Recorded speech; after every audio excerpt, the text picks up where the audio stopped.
Chercher. Nous allons prendre beaucoup de passages ce matin, beaucoup de passages de la parole de Dieu.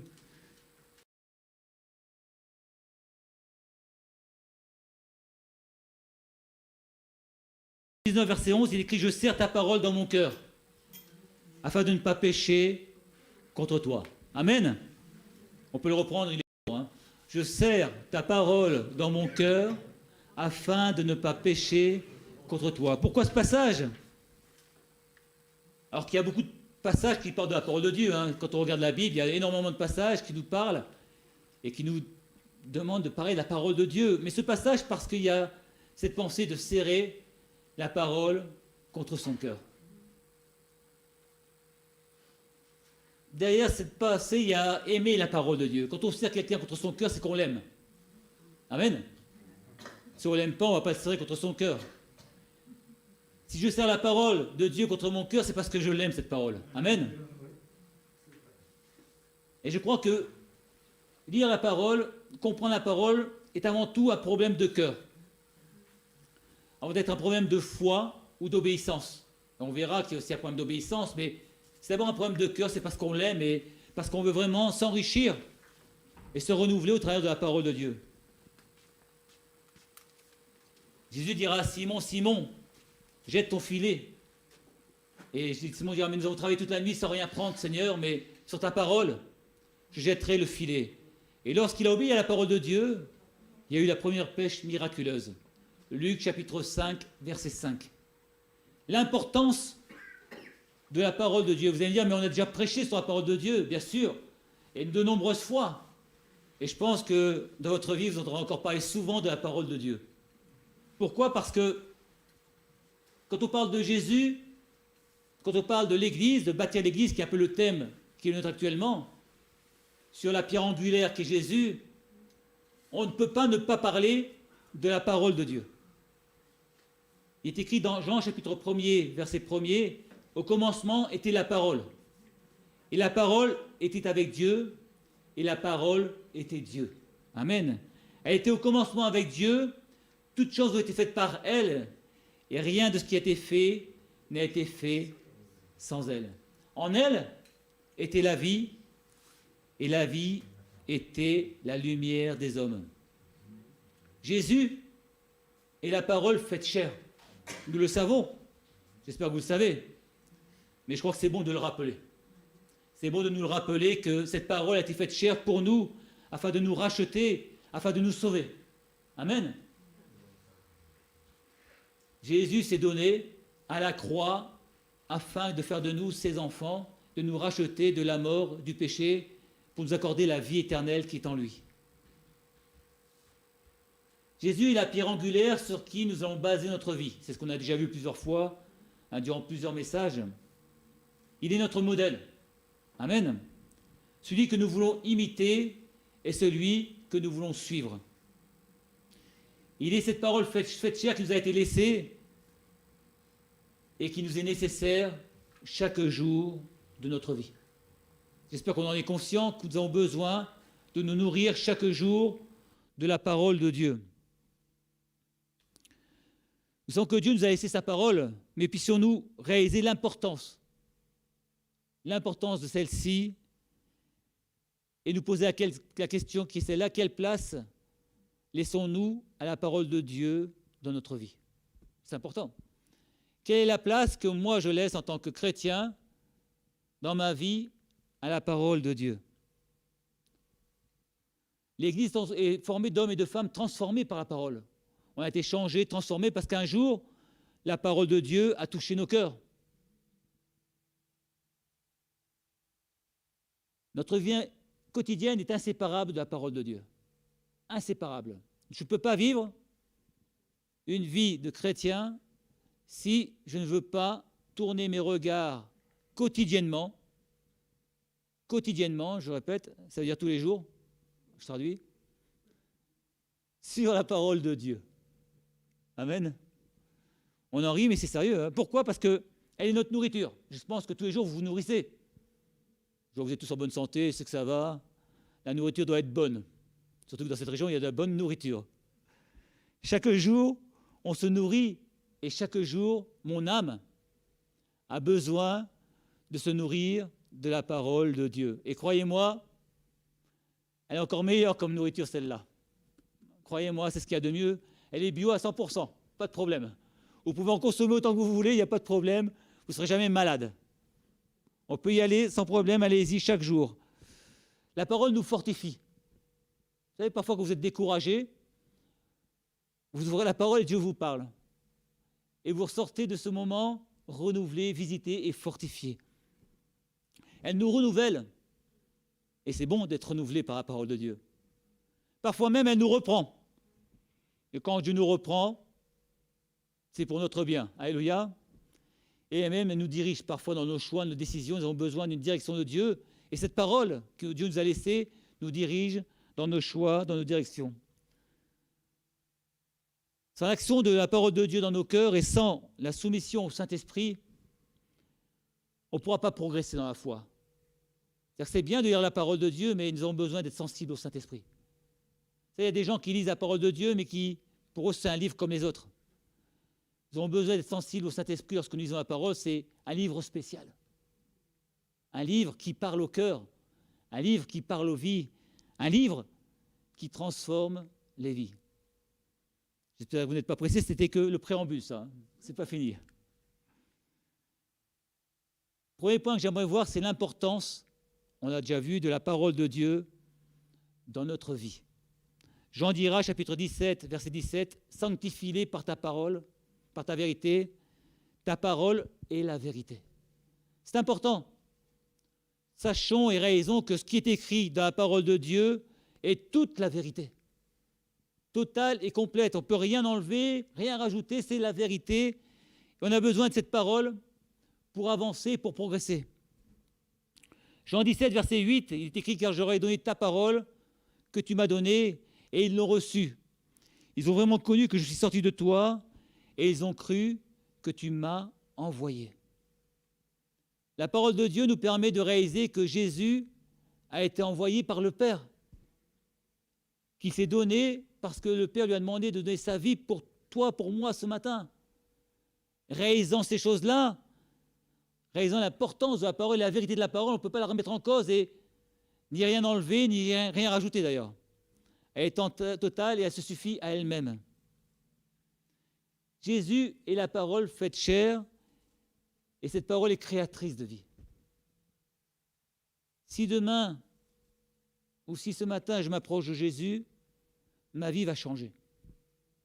Ma vie va être transformée. Il est celui qui va me relever. Il est celui qui m'a visité. Peut-être que tu es ce matin découragé, lassé, fatigué. Jésus est celui qui veut te relever ce matin. Alléluia. Peut-être as-tu besoin dans ton cœur de Jésus, approche-toi de lui. Il est celui qui veut se révéler à ton cœur ce matin. Si tu ne connais pas le Seigneur, ne sors pas de ce lieu sans le connaître. C'est la plus belle des choses qui puissent t'arriver dans ta vie, c'est de rencontrer Jésus. C'est de réaliser qu'il est ton sauveur, qu'il est celui qui a tout donné pour toi. La parole est importante et je pense que peut-être qu'avec les années, on s'y habitue. On s'habitue à lire la parole et on oublie l'importance de celle-ci et l'importance de réaliser lorsqu'on peut l'ouvrir. C'est un privilège. Il y a plein d'endroits, plein de lieux où on ne peut plus ouvrir la parole de Dieu. Et pendant des siècles, les gens n'avaient pas la connaissance pour pouvoir lire la parole de Dieu. Nous, aujourd'hui, dans notre pays, on peut la lire. Mais peut-être parce qu'on peut la lire, on ne la lit pas assez d'ailleurs. Vous savez, quand on ne peut pas faire quelque chose, on aime bien le faire. Et quand on peut le faire, on ne le fait pas. Alors peut-être que vous ne vous rendez pas compte et qu'on ne se rend pas compte toujours du privilège que nous avons aujourd'hui de pouvoir lire la parole de Dieu et de pouvoir plonger nos regards dans la loi parfaite. Recevoir la parole de Dieu, c'est recevoir Christ. Écouter la parole de Dieu, c'est écouter Christ. Écouter ce qu'il a à nous dire pour nos vies, à chacun en particulier. Paul dira aux Thessaloniciens, c'est pourquoi nous rendons continuellement grâce à Dieu de ce qu'en recevant la parole de Dieu que nous avons fait entendre, vous l'avez reçue non comme la parole des hommes, mais qu'ainsi qu'elle est réellement comme la parole de Dieu, qui agit en vous qui croyez. 1 Thessaloniciens, chapitre 2, verset 13. Cette parole annoncée n'est pas la parole d'un homme, c'est la parole que Dieu veut te porter ce matin, t'apporter ce matin. Le proverbe 30, versets 5 à 6, est écrit « Toute la parole de Dieu est éprouvée. Il est un bouclier pour ceux qui cherchent en lui un refuge. N'ajoute rien à ces paroles de peur qu'ils ne te reprennent et que tu ne sois trouvé menteur. La parole de Dieu est un bouclier pour ta vie. Et dans le combat qui est le nôtre, combat spirituel, Paul parlera des Éphésiens, dans les Éphésiens, des armes de Dieu. Nous avons aussi besoin du bouclier pour nous protéger contre les attaques et les traits du malin. La parole de Dieu, dit ce proverbe, c'est un bouclier pour ta vie. Recevoir la parole de Dieu, c'est être dans l'obéissance, de la foi, avec un cœur entièrement tourné vers le Seigneur. Ce n'est pas une option dans notre vie de chrétien de recevoir la parole de Dieu, on en a besoin. On en a besoin et il nous faut la recevoir dans notre cœur. Pourquoi ? Parce que la parole génère la foi. Amen. Romains 10, verset 17. Ainsi, la foi vient de ce qu'on entend, et ce qu'on entend vient de la parole de Christ. La parole génère la foi. Plus je vais plonger mes regards dans la parole, plus je vais pouvoir me renouveler dans la foi, et combien on a besoin, enfin moi en tout cas, d'être renouvelé dans la foi. Amen. Au travers des temps qu'on vit, difficiles parfois, des problèmes de chacun, on a besoin d'être renouvelé dans la foi. Et comment être renouvelé sinon en écoutant la parole, en lisant la parole et en recevant la parole dans notre cœur.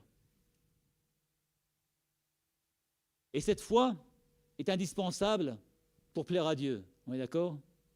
On sait très bien que sans la foi, il est impossible d'être agréable au Seigneur. Notre foi va se développer à l'écoute et à la lecture de la parole de Dieu. C'est ce que nous dit Jacques au chapitre 1er, verset 25. Mais celui qui aura plongé le regard dans la loi parfaite, la loi de la liberté, et qui aura persévéré, n'étant pas un auditeur oublieux, mais se mettant à l'œuvre, celui-là sera heureux dans son activité. Je pense qu'on a tous envie d'être heureux. Hein ? Mais il en faut peu pour être heureux.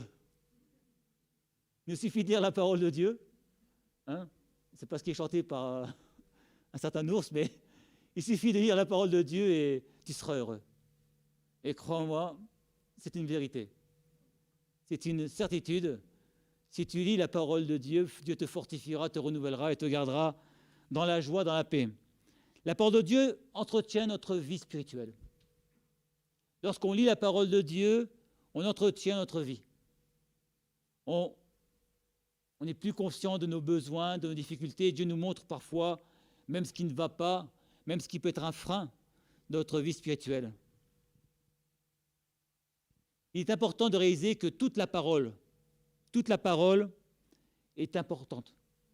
Toute la parole, non pas une partie. Vous savez, parfois on aime bien prendre des parties de la parole de Dieu, qui nous arrangent. Hein ? On aime bien regarder quand Dieu nous parle des bonnes choses, mais quand Dieu nous reprend, on aime moins. La parole est entière. Elle est totale. On ne peut rien enlever et rien rajouter. Jacques dira, mettez en pratique la parole et ne vous contentez pas de l'écouter en vous trompant vous-même par de faux raisonnements. Mettez en pratique la parole. Jacques, chapitre 1er, verset 22. Là, c'est plus compliqué. Hein. On va la lire. On va dire, Seigneur, c'est vrai ce que tu dis là, mais après, il faut la mettre en pratique. Et là, c'est plus complexe parce que notre chair n'a pas envie d'être repris dans ce qu'elle vit. Et quand Dieu nous reprend, nous devons accepter de nous remettre en cause et donc, de ce fait-là, de mettre en pratique la parole de Dieu. La parole de Dieu est faite de plein de choses bonnes pour nous. Amen. Il y a plein de promesses, plein de choses qui nous sont agréables et on ne veut pas passer à côté de ces choses. Mais n'oublions jamais que même si nous aimons la parole de Dieu, le diable connaît la parole de Dieu. Lorsqu'il a tenté le Seigneur dans le désert, il s'est basé sur la parole de Dieu. Mais Le Seigneur connaissait encore mieux la parole de Dieu, puisqu'il est la parole faite chair. Je crois que le diable n'a pas compris qu'en s'adressant à Jésus, il s'adressait à la parole elle-même. Et Jésus lui a répondu par la parole. Et le diable est retourné à ses affaires parce qu'il n'a pas pu confondre le Seigneur. Pierre dira que notre adversaire, le diable, est comme un lion, cherchant qui il va dévorer. Plus je serai ancré dans la connaissance de la parole de Dieu, et moins je me laisserai troubler dans mon cœur, dans mon âme, par les attaques du malin, par les attaques du diable. Lui voudra faire naître dans nos cœurs la culpabilité, le doute, mais sur la parole de Dieu, on sera fortifié et renforcé dans notre foi. J'ai marqué attention de ne pas délaisser la parole de Dieu. Vous savez, on est en 2021, bientôt 2022, et on a beaucoup de moyens aujourd'hui, beaucoup de moyens de pouvoir entendre la parole. Il suffit d'allumer sa tablette, de chercher des messages, et on a plein de messages concernant la parole de Dieu. Et c'est bien d'écouter les messages de la parole de Dieu, mais rien ne remplacera la lecture de la parole de Dieu. Vous savez, quand on écoute un message, je ne sais pas comment vous faites, mais souvent on fait en même temps le ménage, le repassage, je ne sais pas. On n'est pas pleinement attentif à la parole de Dieu. On fait autre chose à côté où notre esprit divague. Lorsqu'on lit la parole, on est obligé de s'arrêter, de se poser, de prendre la parole et de la lire. Alors c'est bien d'écouter, et je vous dis, c'est bien, faites-le, mais jamais, jamais au détriment de la lecture de la parole de Dieu. Qu'est-ce que faisaient les chrétiens de Béret? Lorsque la parole était prêchée, ils contrôlaient dans la loi que ce qui était dit était réel et était scripturaire. C'est pour cela que je vous dis, il est important aujourd'hui de ne pas délaisser la lecture de la parole de Dieu, au détriment de l'écoute de la parole de Dieu. Vous allez me dire, c'est pareil.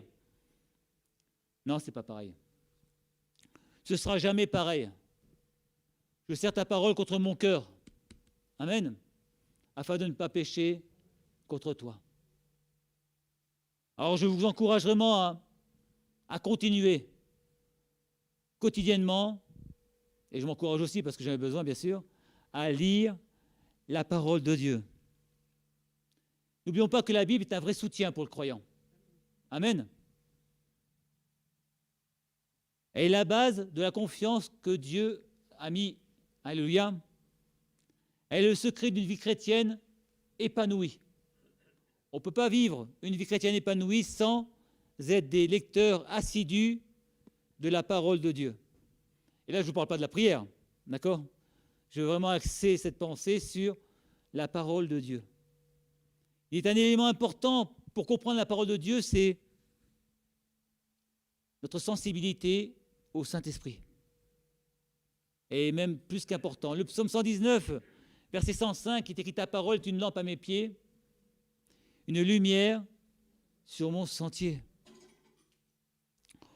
Nous pouvons lire la parole, on peut la méditer, mais il nous faudra toujours et constamment l'éclairage du Saint-Esprit pour la comprendre. Nous avons besoin de l'éclairage du Saint-Esprit pour la comprendre et pour la vivre. L'intérêt d'une lampe, c'est d'éclairer. Mais s'il n'y a pas d'huile, elle ne sert plus à grand-chose. On peut la mettre sur un beau meuble, elle sera toujours jolie. À terme, ce sera une antiquité. Mais le but d'une lampe, ce n'est pas d'être une antiquité. C'est de servir à éclairer les vies. L'importance de la lecture de la parole de Dieu doit être accompagnée de la recherche de la pensée du Saint-Esprit pour la parole de Dieu. Luc 24, verset 45, lorsque Jésus est ressuscité, il est écrit: alors il leur ouvrit l'esprit afin qu'ils comprennent les Écritures. Jésus a ouvert l'esprit des disciples afin qu'ils comprennent les Écritures. Pourtant, ils ont passé plus de 3 ans avec le Seigneur.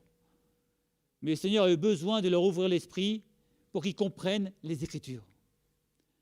Nous avons besoin que le Seigneur ouvre notre esprit. Enfin, moi, j'en ai besoin. Vous, je ne sais pas.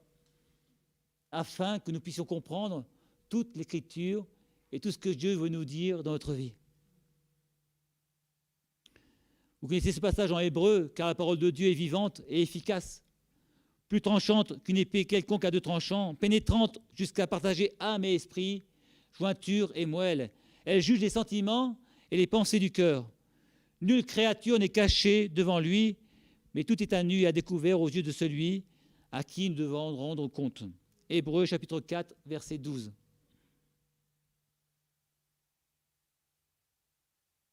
La parole n'a pas changé. Jésus va nous montrer au contraire que vivre selon la parole, il nous faut vraiment la sensibilité et la pensée du Saint-Esprit. Je pense que Jésus a mis la barre par rapport à la parole encore plus haut que ne l'a fait la loi. Jésus nous demande d'être encore plus exigeant par rapport à notre vie que ne le fait la loi. Il ne remet pas en cause la loi de Dieu, mais il va plus loin en nous expliquant aussi qu'il y a l'esprit de la loi. Il y a l'esprit de la parole. Et l'esprit de la parole est encore plus exigeant que la parole elle-même. Matthieu 5, verset 44, « Mais moi je vous dis, aimez vos ennemis. Bénissez ceux qui vous maudissent. Faites du bien à ceux qui vous haïssent. Et priez pour ceux qui vous maltraitent et qui vous persécutent. » Quelle exigence! On a déjà du mal parfois à prier pour ceux qu'on aime. Et là, Jésus nous dit, priez pour vos ennemis. C'est dur, non? C'est dur de prier pour un ennemi, pour quelqu'un qui nous a fait du mal. C'est dur de prier pour quelqu'un qui ne veut pas de nous. Pourtant, c'est ce que nous demande le Seigneur. C'est en cela que l'esprit de la parole est plus exigeant encore que ce qu'on peut désirer, ce qu'on peut vivre. Apprenons et nous devons aimer nos ennemis. Nous devons aimer ceux qui nous maltraitent. Nous devons être remplis de douceur et de pardon. Jésus dira encore dans Matthieu, « Mais moi je vous dis que quiconque regarde une femme pour la convoiter a déjà commis l'adultère avec elle dans son cœur. » Ce n'est pas ce que dit la parole. La parole dit « Tu ne convoiteras point ». Mais là, même la pensée de convoiter est déjà un péché. Donc ça nous demande vraiment d'être encore plus sensible et plus aiguisé par rapport à la parole. Ça nous demande d'être encore plus sensible et aiguisé par rapport au Saint-Esprit dans notre vie, par rapport à la compréhension de la parole de Dieu dans notre vie.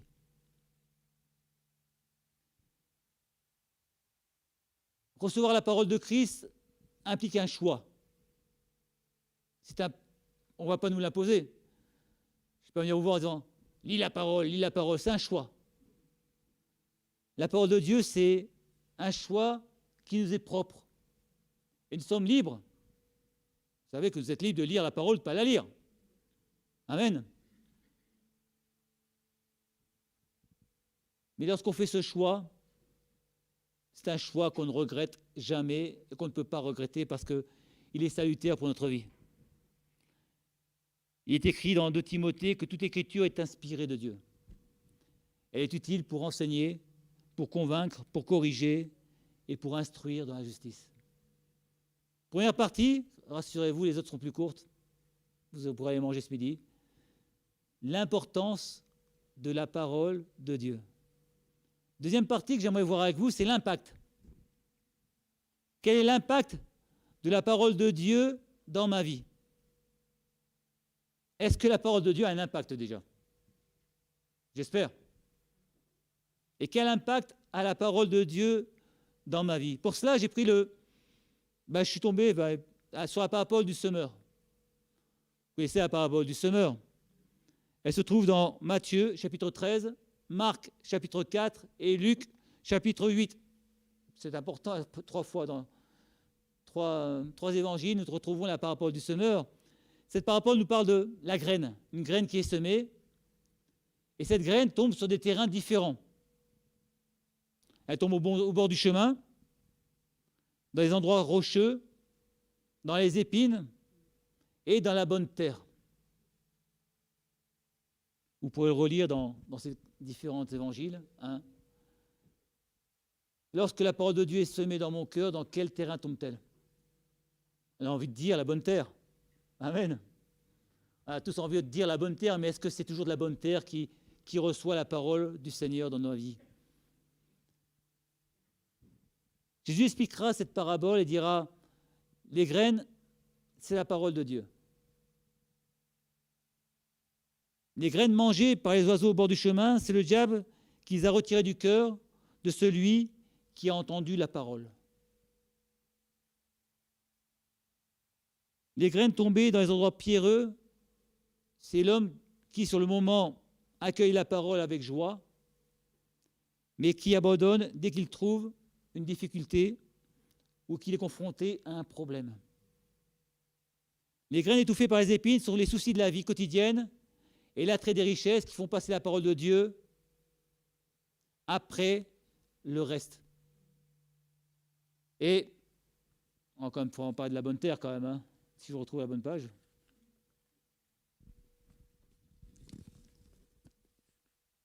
Et les graines qui se développent dans la bonne terre, c'est celui qui entend la parole, la comprend et qui fait le bien pour la mettre en pratique chaque jour de sa vie. Vous savez, souvent j'ai remarqué que lorsqu'on écoute la prédication et la parole de Dieu, sur le coup on se fait du bien. Alléluia, Seigneur, je vais changer. Tu m'as parlé ce matin, Seigneur, et je te promets, je vais changer. Et déjà on quitte l'église, déjà dans la voiture, on n'a plus envie de changer. On a oublié. Pourquoi? Parce que les soucis sont revenus. J'ai croisé un véhicule, il m'a énervé celui-là, mais pourtant il ne fallait pas que je m'énerve.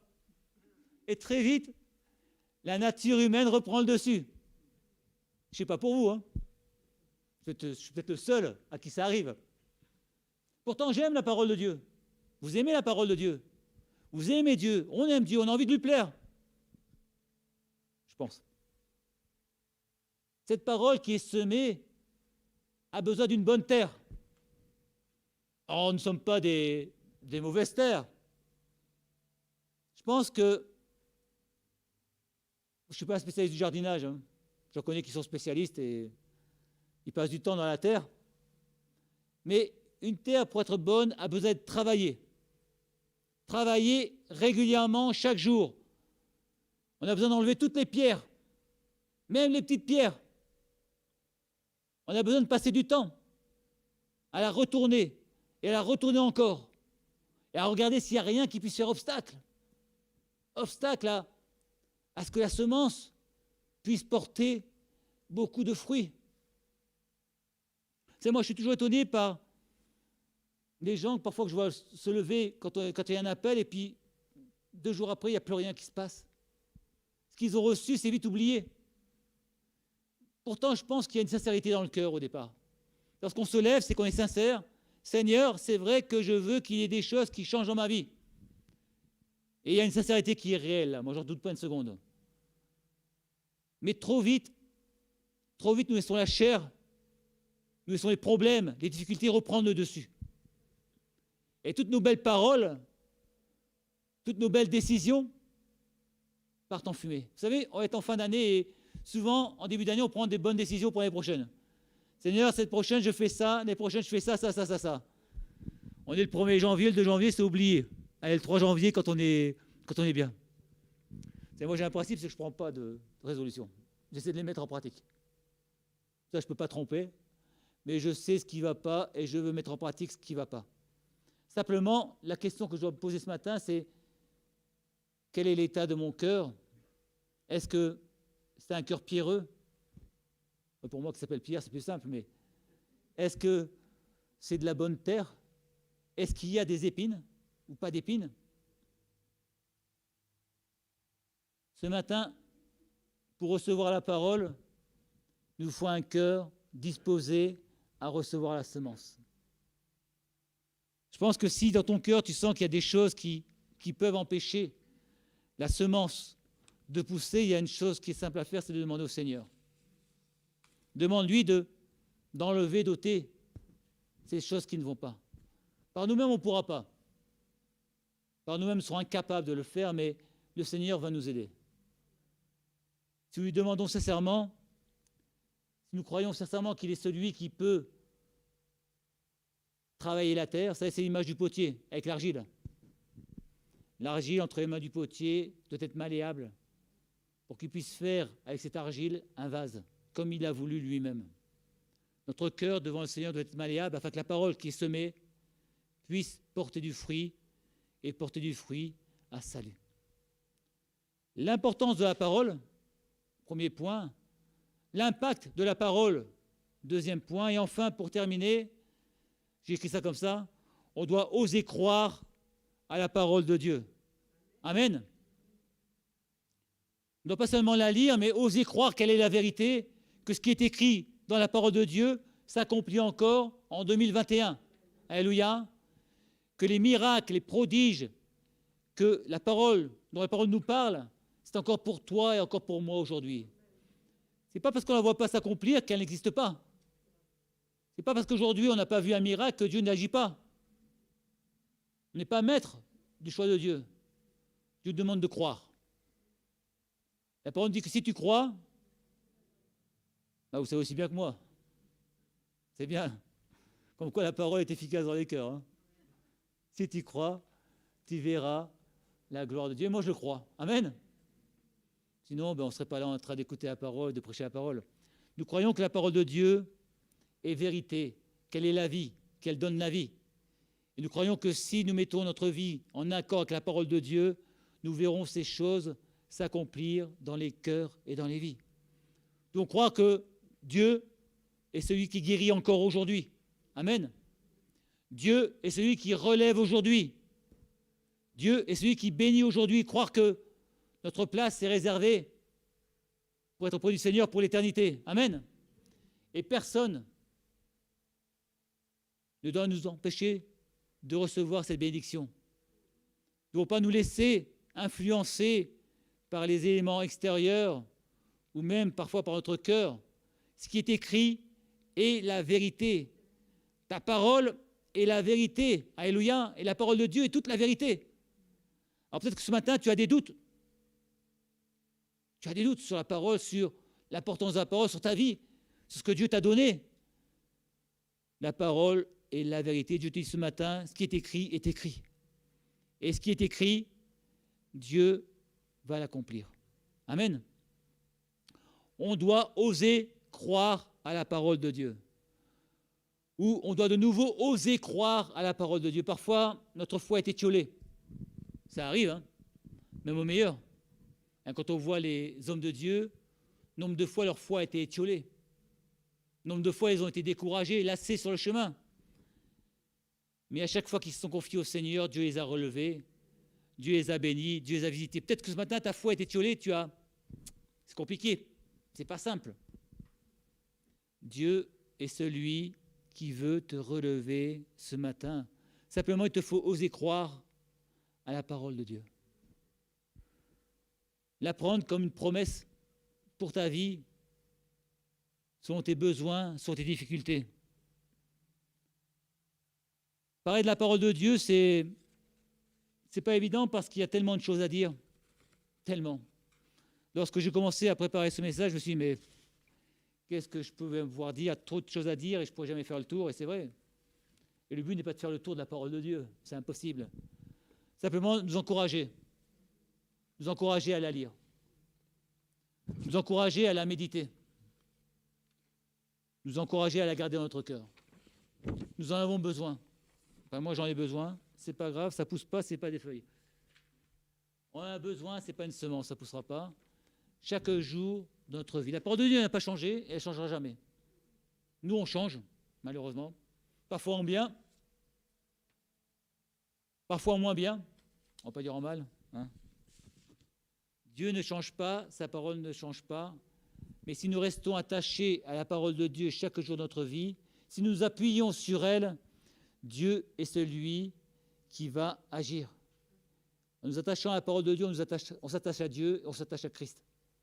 Ce matin, l'invitation qui est la nôtre, c'est gardons nos regards fixés sur la parole de Dieu, méditons-la, lisons-la, continuons à essayer de la comprendre, à la vivre pleinement et qu'elle nous aide à grandir, qu'elle nous aide à nous approcher encore du Seigneur, qu'elle nous aide encore à vivre ce qui est écrit, c'est-à-dire ses promesses pour ta vie, pour ma vie de chaque jour, qu'elle nous permette d'être renouvelés, régénérés dans notre foi, qu'elle puisse grandir dans notre foi et prendre toute la place. Amen. Éternel notre Dieu, nous sommes là devant toi ce matin et Je te demandais pardon toutes les fois où je n'ai pas lu ta parole ou compris ta parole telle que tu le voulais. Toutes les fois où je n'ai pas plongé les regards dans la loi parfaite et où j'ai ignoré ta parole, où je ne me suis pas laissé conduire par le Saint-Esprit pour la comprendre, pour la vivre et la mettre en pratique. Seigneur, ce matin, aide-nous à réaliser l'importance de ta parole, l'impact de ta parole dans nos vies.